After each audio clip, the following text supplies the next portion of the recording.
प्रिय विद्यार्थियों, आज के इस वीडियो में मैं कहानीकार जयशंकर प्रसाद के परिचय को प्रस्तुत करने जा रही हूँ। जैसा कि आपको ज्ञात है कि हिंदी कहानियों का प्रारंभ लगभग सभी इतिहासकारों ने सरस्वती पत्रिका के प्रकाशन से माना है। सरस्वती के प्रकाशन के प्रारंभिक 2 वर्षों में हिंदी कहानी की स्वरूप रचना तैयार हो रही थी। इन रचनाओं में हमें कहानी के क्षेत्र में कई प्रयोग देखने को मिलते हैं, जैसे कि शेक्सपियर के नाटकों के इतिवृत्त के आधार पर वर्णनात्मक शैली में लिखी गई कहानियाँ। दूसरी तरह की कहानियों में कहानी आती हैं स्वप्न कल्पनाओं के रूप में रचित कहानियाँ। तीसरे प्रकार की वे कहानियाँ हैं जो सुदूर देश के काल्पनिक चरित्रों को लेकर लिखी गई थीं और वो कहानियाँ संवेदनात्मक थीं। कुछ कहानियाँ काल्पनिक यात्रा वर्णन की कहानियाँ थीं और कुछ कहानियाँ आत्मकथा के रूप में प्रस्तुत की गई थीं, तो कुछ कहानियों को संस्कृत नाटकों की आख्यायिकाएं जो थीं उनके अनुवाद के रूप में प्रस्तुत की गई थीं। इसी समय एक प्रकार की और कहानियाँ भी मिलती हैं। वे कहानियाँ हैं घटना प्रधान सामाजिक संवेदनात्मक कहानियाँ। इस तरह यदि हम देखें तो सरस्वती पत्रिका के प्रारंभिक वर्षों में लगभग 7 प्रकार की कहानियाँ हमें अध्ययन करने हेतु मिलती हैं। हिंदी साहित्य के मौलिक कहानी लेखकों में जयशंकर प्रसाद का नाम अग्रगणी है। 1909 में काशी में इंदु पत्रिका का प्रकाशन प्रारंभ हुआ और इसी के माध्यम से प्रसाद का कहानी साहित्य में पदार्पण हुआ। उनकी पहली कहानी ग्राम, ध्यान दीजिए, जयशंकर प्रसाद रचित जो पहली कहानी है उस कहानी का नाम है ग्राम और वह इंदु पत्रिका में अगस्त 1910 में प्रकाशित हुई थी। ये कहानी रेखा चित्र अधिक है, कहानी कम।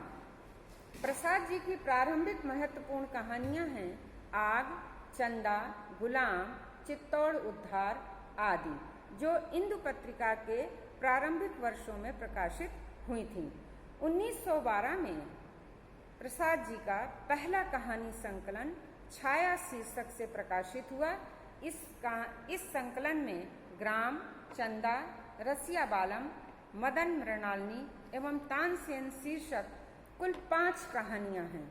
ये कहानियां छोटी छोटी आख्यायिकाएं हैं और आख्यायिका संस्कृत भाषा में कहानी को आख्यायिका कहा जाता है, जिनमें घटनाओं का पूर्ण चित्रण नहीं वरन उनकी केवल छायाएं खींची गई हैं और शायद इन छायाओं के नाम के आधार पर ही जयशंकर प्रसाद ने इस कहानी संकलन का नाम छाया रखा होगा, ऐसा मेरा व्यक्तिगत अनुमान है। छाया के द्वितीय संस्करण 1918 में इसमें शरणागत, सिकंदर की शपथ, चित्तौड़ उद्धार, अशोक, जहां आरा और गुलाम शीर्षक कुल 6 कहानियां और संकलित कर ली गईं। इस प्रकार छाया कहानी संग्रह में कुल कहानियों की संख्या 11 हो गई। कहानी कला की दृष्टि से प्रसाद का विकास इस संकलन में अवरुद्ध सा दिखाई देता है। प्रसाद जी का दूसरा कहानी संग्रह प्रतिध्वनि नाम से 1926 में प्रकाशित हुआ। इस संकलन में कुल 15 कहानियां थीं और उन कहानियों के नाम इस प्रकार हैं: प्रसाद, गूदड़साई, गुदड़ी में लाल, अघोरी का मोह, पाप की पराजय, सहयोग, पत्थर की पुकार, उस पार का योगी, करुणा की विजय, खंडहर की लिपि, कलावती की शिक्षा, चक्रवती का स्तंभ, दुखिया, प्रतिमा और प्रलय शीर्षक कहानियां इस संकलन में प्रकाशित हैं। इस संकलन का नाम है प्रतिध्वनि और यह प्रकाशित हुआ था 1926 में। इस कहानी संकलन में प्रसाद जी का कवि रूप अधिक उभरा है। नियतिवादी दृष्टिकोण, दार्शनिकता का पुट, अतीत की भव्य कल्पनात्मक पृष्ठभूमि, भावुकता तथा रसात्मकता इन कहानियों की प्रमुख विशेषताएं हैं। वस्तु और चरित्र विकास की ओर प्रसाद जी ने अधिक ध्यान नहीं दिया है। इसके पश्चात 1918 में पहला संकलन, 1926 में दूसरा संकलन और इसके लगभग 3 वर्ष पश्चात 1929 में प्रसाद जी का तीसरा कहानी संग्रह आकाशदीप प्रकाशित हुआ। इस संग्रह में कुल 19 कहानियां हैं।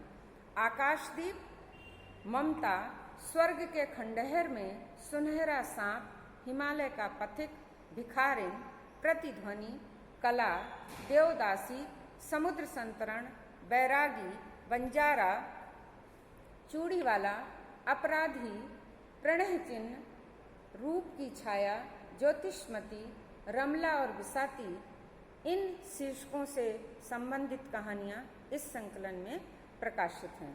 इस संकलन की 3 कहानियां, ध्यान दीजिए, इस संकलन की 3 कहानियां, प्रसाद जी का तीसरा कहानी संकलन और इस संकलन की 3 कहानियां आकाशदीप, ममता और स्वर्ग के खंडहर ऐतिहासिक कहानियां हैं।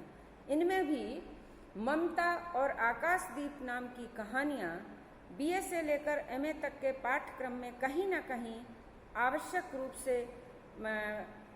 रूप से इसका अध्यापन कराया जाता है, क्योंकि इन कहानियों में हमें प्रसाद जी के कहानीकार के रूप का वास्तविक चित्र देखने को मिलता है। इसके अलावा इस कहानी संग्रह की जो अन्य कहानियां हैं उसमें कहानी कला जो है प्रसाद जी की विकसित दिखाई देती है। भाव संघर्ष, काल्पनिक चित्रण, एक प्रकार की मृषण तरलता, संवेदनशील वातावरण, नाटकीय विधान तथा रहस्यमय खंड चित्र इन कहानियों की प्रमुख विशेषताएं हैं। प्रसाद जी का चौथा संग्रह आंधी, शीर्षक है जिसका नाम आंधी, 1929 में प्रकाशित हुआ। इस संकलन में कुल 11 कहानियां हैं। इन 11 कहानियों में आंधी, मधुआ, दासी, घीसू, बेड़ी, व्रतभंग, ग्राम गीत, विजया, अमिट स्मृति, मीरा और पुरस्कार, जिनके शीर्षक हैं, इस संकलन में ये कहानियां संकलित हैं। और पुरस्कार कहानी का अध्ययन तो आपने PDF में किया ही होगा। तो और उस पुरस्कार कहानी को पढ़ने के पश्चात हम जयशंकर प्रसाद का जो कहानीकार का श्रेष्ठतम रूप देखते हैं, वो अवश्य ही हमारे हिंदी साहित्य के कहानी के विकास को चरम परिणति तक पहुंचाने में सक्षम है। इस संकलन में जीवन मार्ग में आने वाले छोटे छोटे सामान्य व्यक्तियों को पात्र बनाया गया है। इस संकलन की दूसरी विशेषता है। यहीं पर हम पुरस्कार कहानी की चर्चा कर लेते हैं कि पुरस्कार कहानी की नायिका मधुलिका, जो उनके राज्य के एक सैनिक की पुत्री है और व्यवसाय से वो कृषक है, वो कृषक बालिका है, और उस कृषक बालिका को जयशंकर प्रसाद ने अपनी कहानी की नायिका के रूप में चित्रित किया है अथवा उसे नायिका के रूप में रखा है, जो निश्चित रूप से प्रसाद जी के जन सामान्य को साहित्य का विषय बनाने वाली जो बात है उसको सत्य सिद्ध करता है। यहाँ पर ये बात और नोट करने वाली है कि इस संकलन में जो संकलित मधुआ कहानी है, वो मधुआ कहानी सम्राट प्रेमचंद को विशेष रूप से प्रिय थी, क्योंकि मधुआ भी जो कहानी का पात्र है वो किसी विशिष्ट वर्ग से ना होकर एक सामान्य वर्ग का प्रतिनिधि है, और शायद इसीलिए प्रसाद रचित ये मधुआ कहानी प्रेमचंद जी को बहुत अधिक प्रिय थी या उन्हें बहुत अच्छी लगती थी। प्रसाद जी का अगला कहानी संकलन इंद्रजाल, जो कहानी संग्रह के क्रम में 5वें स्थान पर आता है, और यहाँ पर यह बात भी ध्यान देने योग्य है कि ये इंद्रजाल कहानी संग्रह प्रसाद जी का अंतिम कहानी संग्रह है। इसका प्रकाशन वर्ष 1936 है। 1936 में प्रकाशित इस इंद्रजाल शीर्षक कहानी संग्रह में कुल 14 कहानियां संकलित हैं। उन कहानियों के नाम इस प्रकार हैं: इंद्रजाल, सलीम, छोटा जादूगर, नूरी, परिवर्तन, संदेह, भीख में, चित्र वाले, पत्थर, चित्र मंदिर, गुंडा, अनबोला, देवव्रत, विराम चिन्ह और सालवती। इन कहानियों में प्रसाद जी का दृष्टिकोण बौद्धिक, मनोवैज्ञानिक एवं यथार्थवादी होने लगा था। इस संग्रह की इंद्रजाल, सलीम तथा गुंडा कहानियाँ इस दृष्टि से बहुत सुंदर बन पड़ी हैं और कभी आगे समय होगा तो गुंडा शीर्षक कहानी जो प्रसाद जी ने रची है, उस कहानी से संबंधित एक पत्रिका में मैंने प्रसाद जी के जन्म दिवस पर जो प्रकाशित हुआ था, उस संस्मरण को आपसे शेयर करूंगी कि मुझे ऐसा लगा उस संस्मरण को पढ़ने पर कि शायद कहीं न कहीं वो जो उनके व्यक्तिगत जीवन में जो शेख नाम का जो गुंडे से उनका संपर्क या परिचय हुआ था अपने जीवन में, अपने निवास शहर में बनारस में, कहीं उसका तो प्रभाव नहीं था। अब प्रसाद जी के इन 5 कहानी संग्रहों का परिचय प्राप्त करने के बाद यदि हम प्रसाद जी की समस्त कहानियों को प्रवृत्ति के आधार पर इन्हें बांटें तो हम इस प्रकार से इन्हें बांट सकते हैं। जैसे ऐतिहासिक कहानियाँ। ऐतिहासिक कहानियों के अंतर्गत उनकी कहानियाँ आती हैं सिकंदर की पराजय, चित्तौड़ का उद्धार, अशोक, जहांआरा, चक्रवर्ती का स्तंभ आदि। यथार्थवादी कहानियों की कोटि में कहानियाँ हैं सलीम, कलावती की शिक्षा, इंद्रजाल, गुंडा आदि बहुत ही आकर्षक एवं प्रभावशाली कहानियाँ हैं। तीसरी प्रवृत्ति मनोवैज्ञानिक कहानियों की उभर कर आती है उनके कहानी संग्रहों के आधार पर। वो मनोवैज्ञानिक कहानियाँ हैं प्रतिभा, पाप की पराजय, परिवर्तन, सुनहला सांप, मधुआ, संदेह आदि मुख्य कहानियाँ हैं।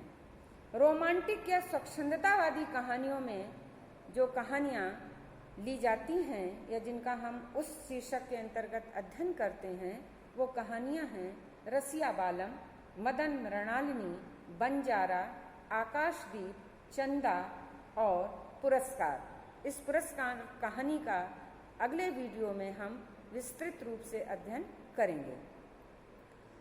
अगला जो प्रकार आता है प्रसाद जी की कहानियों का, वो है भावनात्मक कहानियों का। इस वर्ग में रहस्यमय भावना की प्रधानता है और इन कहानियों में जिनकी गणना की जाती है वे कहानियाँ हैं खंडहर की लिपि, उस पार का योगी, हिमालय का पथिक आदि आदि। प्रतीकात्मक कहानियों के अंतर्गत जिन कहानियों की गणना की जाती है वे कहानियाँ हैं समुद्र संतरण, प्रलय, कला, पत्थर की पुकार, बैरागी, ज्योतिषमती आदि उल्लेखनीय। अगर इस दृष्टि से हम देखें तो हम देखते हैं कि प्रसाद जी की लगभग 6 तरह की कहानियाँ हमें पढ़ने को मिलती हैं। ऐतिहासिक कहानियाँ, यथार्थवादी कहानियाँ, मनोवैज्ञानिक कहानियाँ, रोमांटिक या स्वच्छंदतावादी कहानियाँ, भावनात्मक कहानियाँ और प्रतीकात्मक कहानियाँ। और इन्हीं वर्गों में उनके समस्त कथा संसार को विभाजित किया जाता है। शैली की दृष्टि से प्रसाद जी ने अपनी कहानियों में वर्णनात्मक शैली का सर्वाधिक प्रयोग किया है। अधिकतर उनकी कहानियाँ जो हैं वो वर्णन प्रधान हैं। कुछ कहानियों में संलाप शैली, आत्मकथा तथा पत्र शैली में भी लिखी गई हैं। पत्र शैली में उनकी एकमात्र कहानी देवदासी रचित है और जो इस दृष्टि से बड़ी उल्लेखनीय रचना मानी जाती है। आत्मकथात्मक शैली में जो उनकी कहानियों की जो गणना की जाती है वे हैं चित्र वाले पत्थर, आंधी तथा ग्राम गीत। संलाप शैली की सुंदर जो उदाहरण है कहानी का वो है आकाशदीप में देखा जा सकता है, जिसमें उसकी नायिका जो है वो किस तरह से चंदा और संलाप शैली में अपने अंतर्द्वंद का, अपने विचारों का वर्णन वो करती है। तो इस तरह से हम देखते हैं कि कहानीकार जयशंकर प्रसाद ने प्रारंभिक कहानी के प्रारंभिक काल में ही किस तरह से विविध प्रकार की शैलियों में और विविध विषयों पर कहानी रचकर हिंदी साहित्य की जो अनूठी सेवा की है, हिंदी साहित्य सदैव उनका स्मरण करता रहेगा। अब अगले वीडियो में हम पुरस्कार कहानी की जो जयशंकर प्रसाद की विशेषताएं हैं उनकी चर्चा करेंगे। इति।